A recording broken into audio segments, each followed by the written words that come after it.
There is this concept called perceived value. All right? There's actual value and there's perceived value. All right? So let me give you an example. Say, for example, you write a book. Okay? In today's age, it's honestly very easy to write and publish a book because we no longer need the traditional approach of having a publisher to do it for us. We can self-publish a book even in physical copies. Like my books, which I have, were all self-published in 2016. All right? At the same time, it's very easy for you to create an ebook and even put it out on Amazon. Okay? So let me ask you this question. If someone tells you that they are an author, all right, but their book is only available as an ebook on Amazon without a physical copy, what is the perceived value of that book? All right? Chances are not as high as someone with a physical book. All right? So that's the difference, okay? The perceived value. Actual value of the book is the same. That means because the content doesn't change. Ebook, physical book, content doesn't change, all right? So the actual value for someone who picks it up and reads it will be same, but the perceived value is going to be very different between physical books and ebooks, all right? There's this age-old saying that goes, never judge a book by the cover, all right? Unfortunately, the real world doesn't work that way, all right? People are very judgmental. We are very judgmental, and to me, that's the reason why. Even though I've always considered myself as a freelancer, from the very first day, I set up a proper business, all right, a company. So it doesn't need to be a private limited, but as long as it's a proper business, all right, it changes the relationship that you're going to have between you and your potential clients from the very first day, because the perceived value increases, all right? In their mind, oh, you are serious about what you're doing. You're not a fly-by-night, person who may be around today, next week you may change your mind, It shows commitment towards your cause, right? So that helps. Of course, and then when you start working with bigger organizations, like business organizations like those in the government sector, or especially if you're going to work anything to do with the financial sector, then they don't want to work with freelancers themselves. They want to work with organizations where, it's a proper business. That's why a lot of freelancers end up working for other businesses. So to me, increase your perceived value from the get-go. Your actual value is going to be the same, which is you, but make it easier for people to hire you by increasing your perceived value. So that's why I did it from the very first day. Thank you. I think it's a very important advice for some of us who are considering whether we should set up a company. This is the reason why we should. It's a perceived value. It's a commitment to the work that we are doing. Right. So thank you very much for that. You're most welcome. Now, you've been a freelancer for some time, a few years, and I'm sure you've gone through your ups and downs and pains along the way. And I want to go back to a book, not your book yet, right. A book by James Clear called Atomic Habits. I'm not too sure whether anyone, you've read it. Excellent. You love it? Excellent, yes. Okay, so I'm going to give you a quote from that book here. It says here, you do not rise to the level of your goals, you fall to the level of your systems. What are the systems that you have in place? And for freelancers, I believe having systems are important for us to keep our energy, our focus, our passion going. So I'd like to ask, this being the central theme about systems, I want to start asking you questions around systems. And the first one I'm going to ask around is sales systems, because as freelancers, we need to sell. The reality is that we all have to sell in one form or the other, all right? So Jit, what is the sales system that you adopt for yourself? Okay, that's actually a very good question. Okay, that's a very good question. And like you said, I think it comes back to understanding this fact that, all right, you could be a freelancer, all right, you could be a business owner, you could be doing, it doesn't really matter what your product or service is. But deep down, at the core of it all, you are doing sales. You have to understand that you are doing sales, all right? Meaning, the point of a business is to generate revenue, all right? And to generate profits. How do you generate profits? It's when your revenue is higher than your cost. That means your expenses has got to be lower than revenue. You generate profit, and over time, you want to increase this profit. That's how you stay sustainable. So in order to generate revenue, you have to do sales, all right? So you have to understand this very simple concept around sales, which is, all right, when you are doing sales, there's going to be two forms of sales that's going to be happening. There's inbound sales and there's outbound sales, all right? Okay. So what do I mean by inbound and outbound? Inbound sales means people look for you, all right? They come towards you, meaning they call you, they send you an email, they approach you and they say, hey, you are having this product and service, I would like to hire you, all right? That's inbound sales. Outbound sales is when you go out and you put yourself out there and you talk to people and you say, hey, this is what I do, this is what you may need, I would like you to hire me, all right? So, which do you think is harder to do, inbound or outbound? Outbound. Outbound, right? Why is it harder to do outbound? Show value. All right, because you got to show value, all right? B, you got to really be prepared, and C, most importantly, all right, you've got to face rejections. Okay, sales at its core, it's very simple. Sales at its core, it's very simple. No matter the product or the service that you're selling, sales only comes down to 4 steps and 4 steps alone. All right? This is the same across the board, whether you're selling a 50 cents product or a $5 million product. All right? Sales is only 4 steps. First, you got to have something to sell, a product or service. Next, you got to keep a look out for the people who may need what you're selling. Not everyone, all right? Don't fall into that trap that what I do is meant for everyone, all right? Don't. Be very specific. Who needs what you're doing, right? The step 2 is keep a lookout for the people who may need what you're selling. Step number 3, tell them about what you're selling.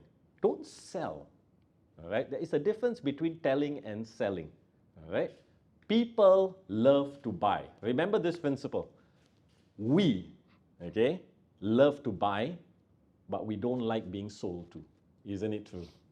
All right, so don't sell. My take has always been that I never sell to my clients.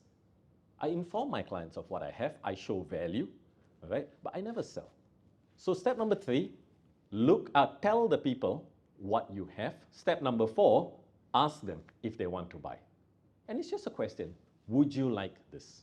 At the end of these 4 steps, only one of 2 things can happen. Either the customer says yes or they say no. Yes, there is a third option. They may say maybe, but maybe will still lead to a yes or no. So once you get a yes or no, what do you do next? You go back to step 1 and you repeat the process over and over and over again until the day you no longer want to do it. And ladies and gentlemen, that's sales. That's all sales is. So what's the tough part about sales? When you go back from a yes, you are riding a high. You're feeling good, right? You're feeling that people know your worth. When you go back from a no, you're feeling rejected, you're feeling dejected, you're feeling worthless, all right? You get 1 no, it's okay. You get 2 no's, it's starting to pile up. 3 no's, a little bit heavier. 4, 5, 6, 7, 8, 9, 10, you feel you're not cut out to do this.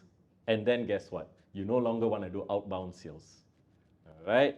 There is a paradox in sales, right? And I call it the sales rejection paradox. And the paradox is this. If you want to be successful in sales, you've got to go out and meet a lot of people. Because the more people you meet, the higher the probability of closing a sale.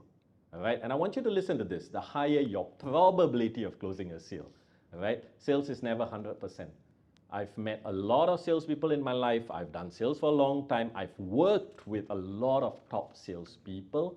I've yet to come across someone with a 100% closing ratio, meaning everyone they meet, they close. Never happens, all right? So the more people you meet, the higher the probability of closing a sale. The paradox is the more people you meet, the higher the number of rejections you're going to get. It's a given. So you just got to work with your closing ratio, all right? So people don't do outbound sales because they fear rejection and they fear perceived failure, right? They fear rejections and they fear perceived failure. What do I mean by perceived failure? Failure is part and parcel of life. If you look at the definition of the word success, success means the accomplishment of a goal or purpose. If you look at the definition of the word failure, failure means a lack of success. Failure means unsuccessful attempt.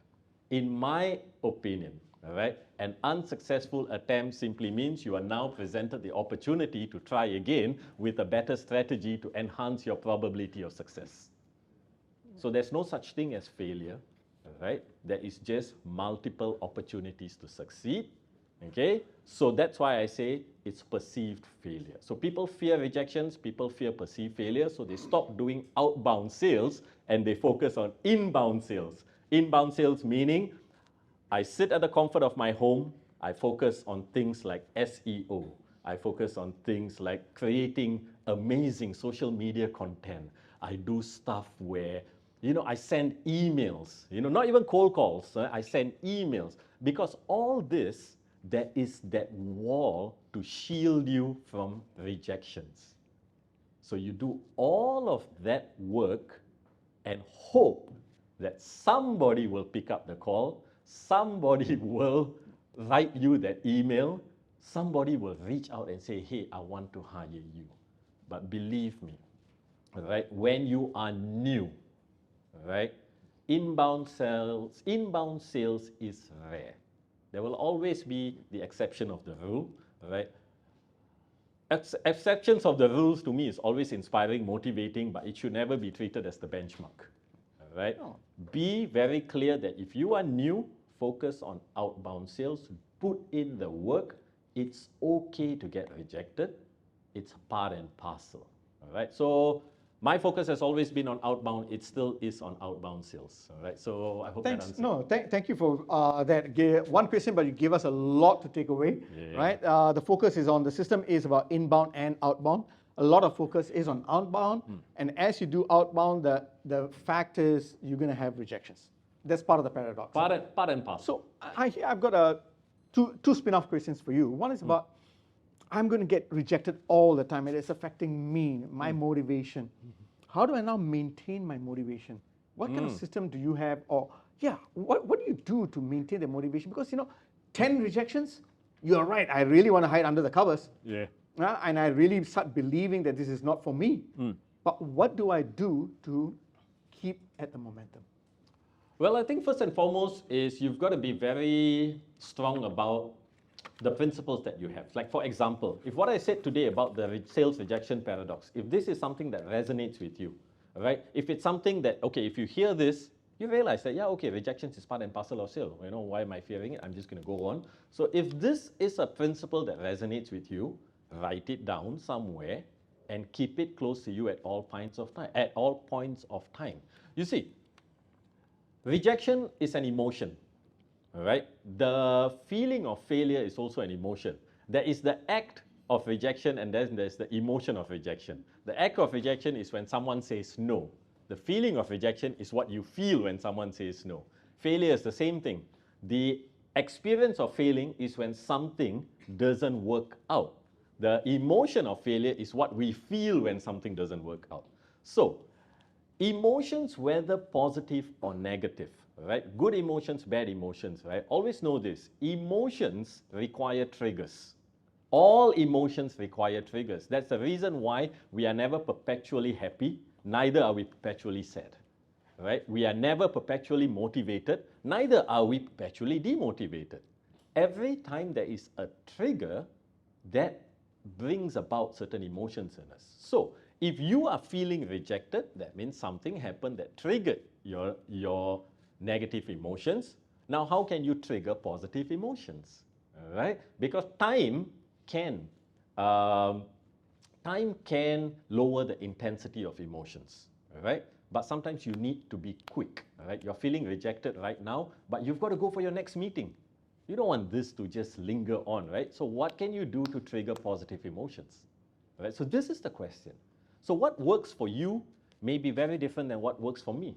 What works for me may be very different than what works for you. So there are it's like blanket interventions or so, like that just, in general works for a lot of people, but you have to try it out. So what works for me, right? Music always works for me, right? I have my playlist called Immediate Happiness. So whenever I'm feeling a little bit down, I listen to my playlist. It hypes me up, right? I review back my principles that I've written down. For example, sales is, rejections is part and parcel of sales, right? Then I remind myself of the paradox, okay?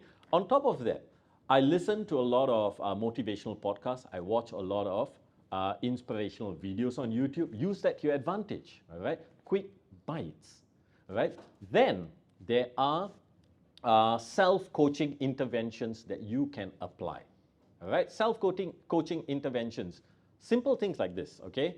There is one that I really love doing. There's one that I've always shared everywhere I go with people because I feel anybody and everybody can do this. Whenever you're feeling down, doesn't mean just rejected, any form of negative emotion, whenever you're feeling down, all right, there's 4 questions you can ask yourself, all right? And it goes in a logical flow. And if you are going to write these questions down, write it exactly the way that I'm going to present it to you, because that's the power of self-coaching. It's questions, but you've got to ask the questions the right way. So question number 1 is this: what am I feeling? All right? And you write down whatever that you're feeling. Don't judge yourself, all right? Don't overanalyze, don't think. Just write whatever that comes to mind. What am I feeling? Question number 2, what led me to feel this way? All right? Again, write down whatever that comes to mind. Question number 3, one of the most important questions you can ask yourself in times when you're feeling down. And question number 3 is, how much longer do I want to feel this way? All right? Ask yourself, how much longer do I want to feel this way? So if you are feeling negative, if you are feeling pessimistic, if you are feeling demotivated, ask yourself, how much longer do you want to feel this way?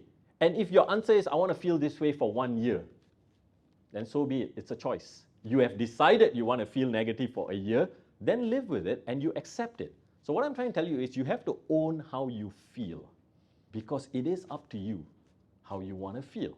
All right? So if you say, I want to feel like this for a month, I want a week, a day, then it's okay. Be with it, live with it, and then you move on from there. But chances are, all right, the moment you ask yourself, how much longer do I want to feel this way, especially when you're feeling negative, that self-awareness will kick in that I don't want to feel this way anymore. I want to feel better. Why do I want to feel angry? Why do I want to feel sad? Why do I want to feel demotivated? You see, all learning begins with self-awareness. The moment that self-awareness hits, right, question number 4 is going to be very easy to answer, because question number 4 is, what must I do next to feel better? And trust me, you do these 4 questions, you don't need me to tell you what to do. You will know what to do to feel better.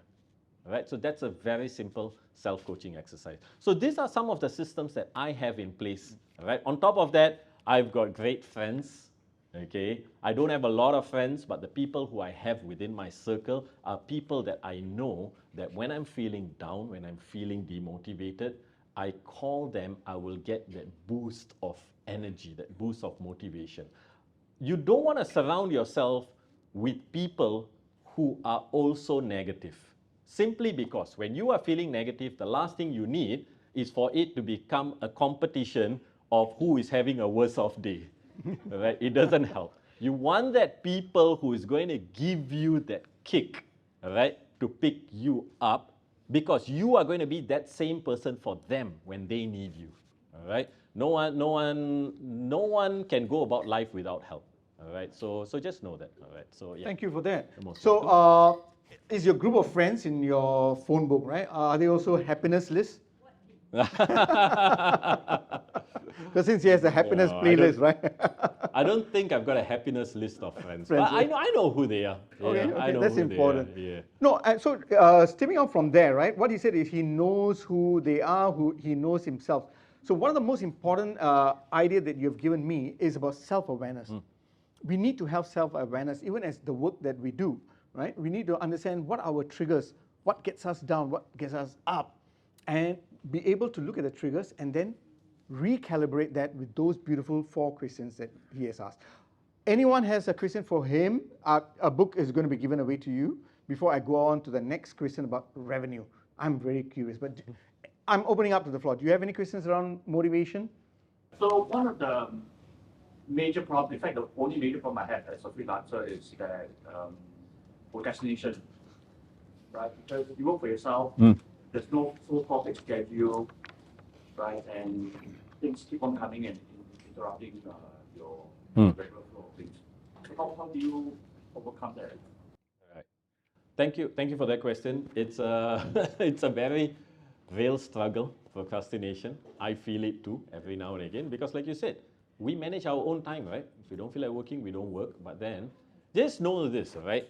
We people, human beings, we are all creatures of habit. The more we do something, the better we get at it.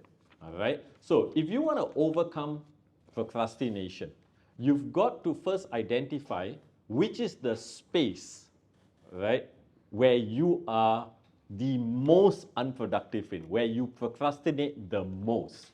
All right? I know my space, and that space is my home. My home is the space where I procrastinate the most because my home is comfortable. You know, I wake up, I make my breakfast, I sit down, I have my music, I turn on TV, I sit on my couch, it's so nice. I pick up my phone, I go through TikTok, I do all this, answer comments. Next thing I know, it's already 11, it's already 12, half my day is gone. And then it's lunch. So I go out, I have lunch, I come back, it's comfortable, food coma hits in, it's time to take a nap. Wake up from that nap, all right, time to go out to the park, exercise. The day just goes by. So I know which is the area where I procrastinate the most. So my first job every day, on the days where I know I have things to do or things I want to do, the first thing I do is I get out of the house quick. I wake up, I take my shower, I have a quick breakfast, I make my cup of coffee, I'm out of the house in under 30, 45 minutes. I'm out. I jump on a bus and I don't go far. I just take the bus, I live in Pasir Ris, I go to White Sands, I sit down at the Starbucks and everything changes. Right? So my advice would be, know what are the places which you procrastinate the most. Find so the opposite of that, the spaces where you are most productive, get yourself there. All right, so I would say that's the easiest fix. Thank you very much. I will pass you your book also later. Again, it's all about self-awareness. I've just been told we only got 15 minutes. We were having fun. I just forgot the time, right? Just like that. So I want to ask you about revenue, right? Okay. Which is important for all of us, isn't it? We talked about sales, but what about revenue? What are your thoughts in relation to generating revenue? And do you have a system around that? Yep. Okay, 15 minutes left, so I'm going to go a little bit faster. Thank you. I'm going to try because I not got to another tell too many networking question stories. too. Okay, cool. Okay, so revenue system. Understand that there are 3 pillars to how you can generate revenue. Okay, there is active work, but no revenue. All right, this is marketing, where you put in a lot of work, but you don't see money coming in directly because money comes in different forms, right? Sometimes, in most times, you actually have to spend money for marketing. All right, so active work, but you don't see a revenue. Then there's pillar number 2, active work for active income. All right. So when I was speaking for a living, all right, every time I take stage, I speak, I get paid for it. If I want to get paid again, I've got to take stage and deliver that speech again. If you have a product or you have a service, every time you sell your product or your service, you get paid. You want to get paid again, you now have to sell that product and service again. So that's active work for active income. And then there is the third vertical, active work for passive income. Meaning you put in the work once, Now, this work has the potential to earn you a lifetime of revenue. Okay? So, if I were to give examples for all three of this based on me, all right? When I used to speak for a living, active work for active income, I needed to do marketing. How do I do marketing? I write free articles, okay? I create videos, I put it up on YouTube. I come and speak at events like this, right? I network. These are all things that I do for marketing. Of course, then I also do Google ads, I spend some money, so that's all marketing. When there's enough marketing, I now get engagements to speak. Someone is me and say, hey, you know what, can you come and speak and all that? So active work for active income. Today, all right, I no longer do vertical 2 actively, meaning I don't put myself out there to sell myself as a speaker, because COVID made me realize this, okay? How long can I go about, all right, active work for active income? What comes the day that I cannot do it? What comes the day when I'm not allowed to do it? Like the pandemic. How do I protect my rice bowl? And that's when I realized that this is not the way to move forward. So vertical 3 is active work for passive income. My YouTube channel, all right? I put in the work, create videos, cut it all up, do interviews, put it up.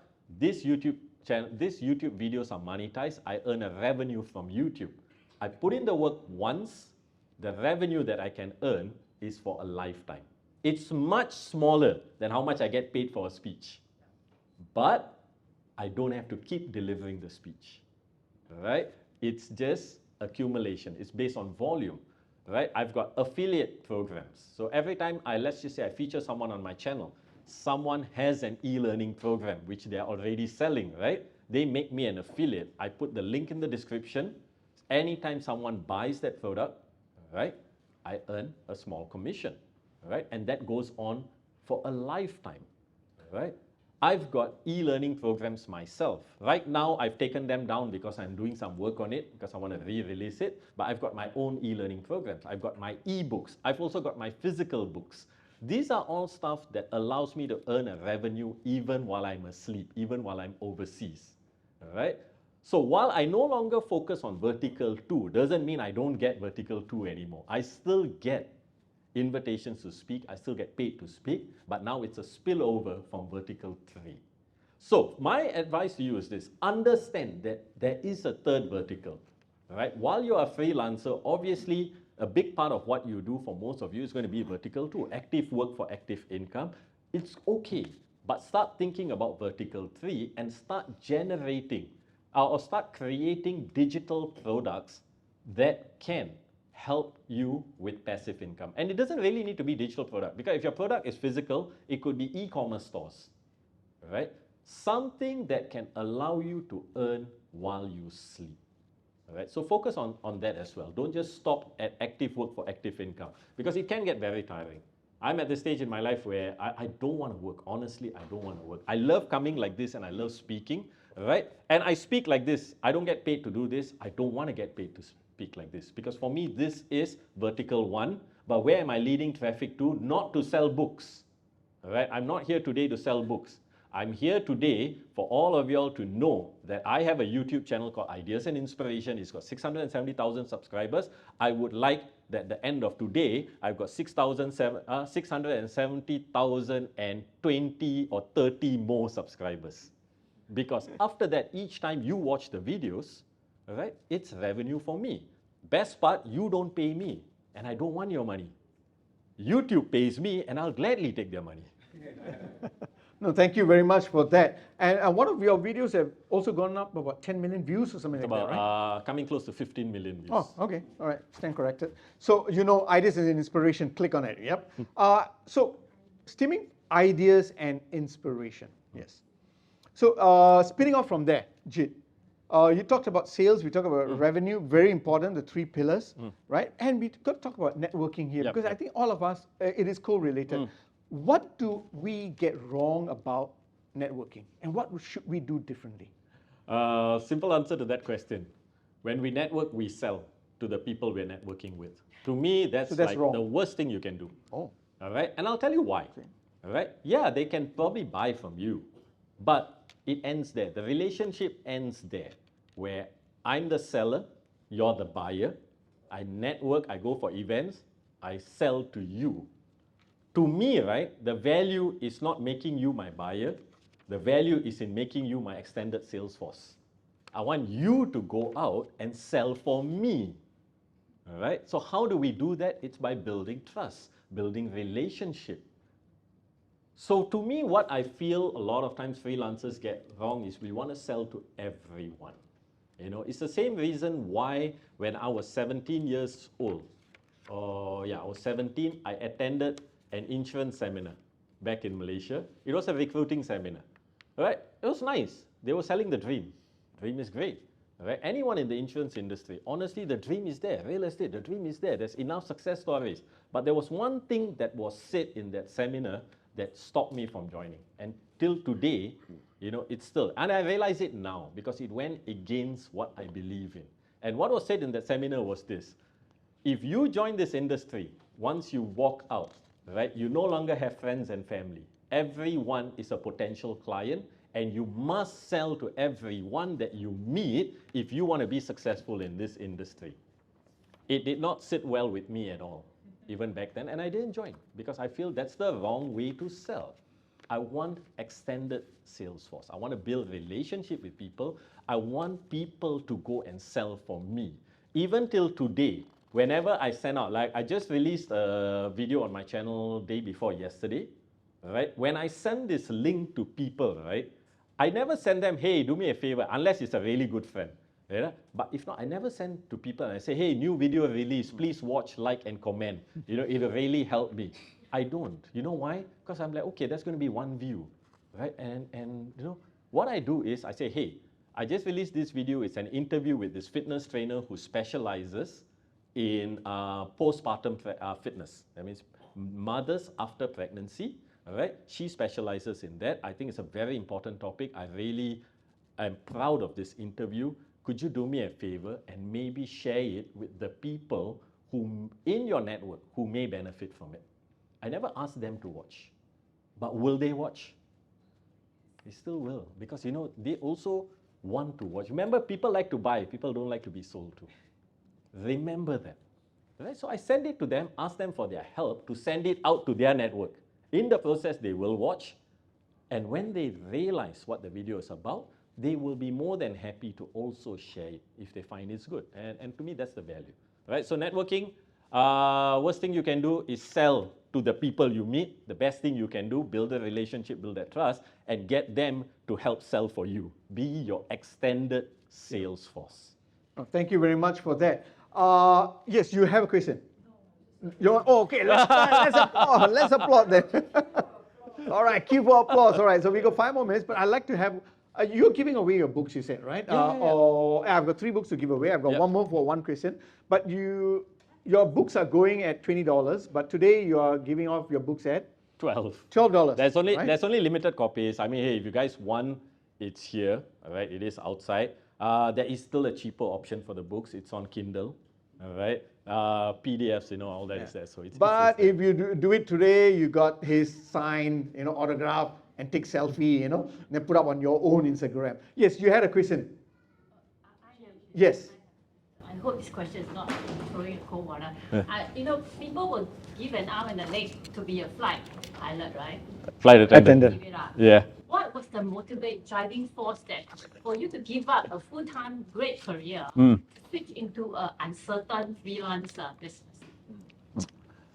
Excellent question. I spent many years contemplating on this, especially in that first 2 years after I left. I was like, man, why did I leave? Okay, and truth be told, all right, it got a bit too monotonous for me. All right, and again, I still stand by this. All right, I feel that being a flight attendant, all right, was one of the best jobs ever. Simply because it's one of those jobs where your work ends where your work ends. I step out of the aircraft, that's it. I don't have work. There's no overtime. You know, of course, if there's a flight delay, that's overtime, all right? But work ends when work ends. I step into the aircraft, work starts. All right? I stay in all the best hotels in the world. All right? I eat the best food in the world. and I'm always somewhere new. But after 8 years, right, it does get a bit monotonous for those who are like me, who I think I've always belonged in the creative space, all right, but never quite got into the creative space because of traditional educational system. There's streaming, arts, engineering, science. I was in the science, and so the path was quite set, all right. So monotony doesn't quite work for me, all right, and I think that's what creeped in. Unfortunately, at that age, I didn't know what I know now. So at that age, I was like, I'm not quite happy. I don't know why, but you know what? Let's just leave. Right? I think I'm meant for something more. So I left in pursuit of something more. So here's a little advice for you. All right? It's never wrong to leave or find for something more, but try to figure out what that more means first. Because life will take you on a journey whether you like it or not, but it's always nicer when it's your journey. Right? If you know where you're going, it's a lot nicer. So for me, I didn't know, and that's why I struggled for that first 2 years or so. I really struggled. There was a lot of downs at that point of time. Right? I was no longer earning well. Finances became quite bad. About a year and a half into trying to find my calling, I still had no clue what I wanted to do in life. I was qualified, right? I have a diploma in mechanical engineering. I have a degree in engineering management. Problem was I spent 8 years in hospitality, and I couldn't get back into engineering because I was outdated. Right? I could easily get back into hospitality, but I wasn't getting the kind of salary that I wanted, and neither did I want to go back to hospitality because I know what it's like, right?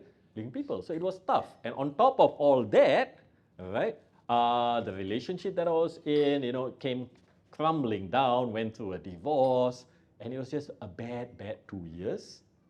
But the good that came out of all of that is it put me on that path to focus on bettering myself, and now I'm on this path to help other people, be that medium of knowledge.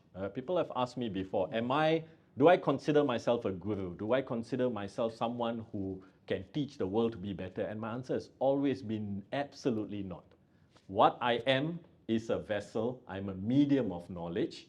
Right? I feel one of my greatest strengths is I refuse to stay down. That's all. Right? I get hit down just as much as every other person. Right? I think there are people who even got hit down more than me, but the only difference is I just refuse to stay down. I want to learn how to pick myself up. And the moment I learn something that works, now my next order of business is to share it with the world, with the hopes that someone else that's going through what I'm going through at least don't have to go it for that long, and they can learn something as well. If what I share doesn't work for you, all right, it's okay. That just means you got to keep looking, all right, because the answers are out there, all right. So be that solution finder to your own challenges, all right. End off, right? I think this is important. One of the things that we often ask ourselves is, why me? When we are going through a hard time in life, we always will ask this, why me? Why is this happening to me? Why do bad things happen to good people? I'm a good person, I work hard, blah, blah, blah, blah, blah. It goes on. Here's the secret, here's the answer. Why me never answers any questions. Why me only takes you back to the negative experience, and the more time you spend in that negative experience, the more intense the negative emotions become. All right? It's a self-destruct cycle. All right, so instead of why me, ask yourself, remember question number 4 just now? What must I do next? That's all. Because that shifts you from being a victim to a solution finder. Why me? Shift it to what must I do next? Any problem, any challenge in your life, ask yourself, what must I do next? And it will activate the solution finder in yourself. If you don't have the answers, then what must I do next is go and find the answers. Read a book, watch a video, talk to people, attend seminars, it's there. Right. Thank you very much, Jit, and we have come to the end of it. So very quick summary, right? They're very excited, no? The very quick summary of what I'm hearing from you is for all of us to be very self-aware about who we are, right? Set up your company, focus on your sales from not only from inbound but also outbound. Understand that it comes with rejections, and also focus on your revenue, the 3 different pillars, and network with the idea of having an extended sales force. And follow your passion. Yes, it's going to be a rough ride, but follow your passion because there is going to be a lot of happiness throughout that. Yep. All right, so with that, thank you very much, AJ. All right, I'd like to give you a token of appreciation. Oh, cool. Thank Right. you. Thank you.